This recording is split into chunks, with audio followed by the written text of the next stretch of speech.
one question was, socially I'm outspoken, thrive in groups, but the moment I get into the boardroom, I freeze, can't seem to speak up, and I can't really articulate my thoughts. It becomes a blur.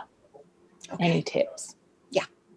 So for that, I'm going to break it down. The first thing I'd look at is when you go into that boardroom and you have those feelings, have you ever had that experience before? Because if we've had the experience before, there's likely we laid down some unconscious thoughts, some internal rules, some things of experience that affect how we act. So let's say the person says, yes, actually, it turns out that was what it was like every time I entered a new classroom at the beginning of every year. Or it was like it was the time I entered third and fourth and fifth when I was at a different school and the teachers were really harsh and they were bad experiences. So I've now associated whatever was happening there with what's happening now. So if that is it, you work on that and that piece of the unconscious. It might be that, you know what? No, the experience doesn't remind me of that, but there's this person in that group that reminds me of someone that I was always scared of or didn't get along with or didn't respect. So it might be an individual. It could be a space. So there is something going on that is triggering the person to re-experience or believe that this experience is going to be bad if they speak or if they act in the way that they normally act. So the reason this one is a little different than others is this person is, wait a minute, this is an unusual situation for me. So what we're looking at is what makes this unusual.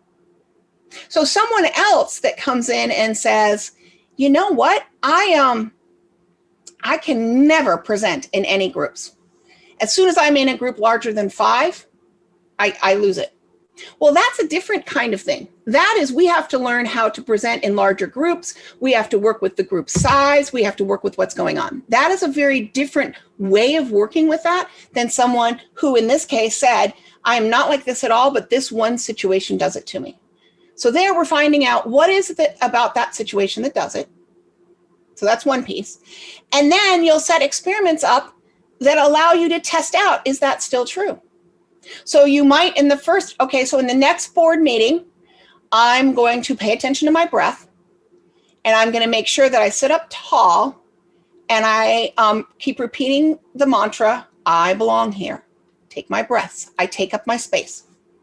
So we're starting small. I'm just taking up my space. Because when I walk in that room, I lose my space. So I've taken up my space. I'm going to spend a whole meeting just taking up my space. End of the meeting. Did that work? Didn't it? If it didn't, keep doing that. If it did, then you might add in, okay, I'm going to make one comment in the next meeting. I'm going to look through the materials. I'm going to have 3 or 4 comments so I can pick one, but I'm going to test what is it like to talk. So you begin to build new experiences with those small steps we're talking about. If you are the CEO and every time you go into the boardroom that happens, we might have to take slightly bigger steps. You might have to meet with each individual before each board meeting so that even if you get in the board meeting, you know it's going to go the way you want because you're working on your presence. So again, I go back to what I always do, which is there are individual answers for common questions.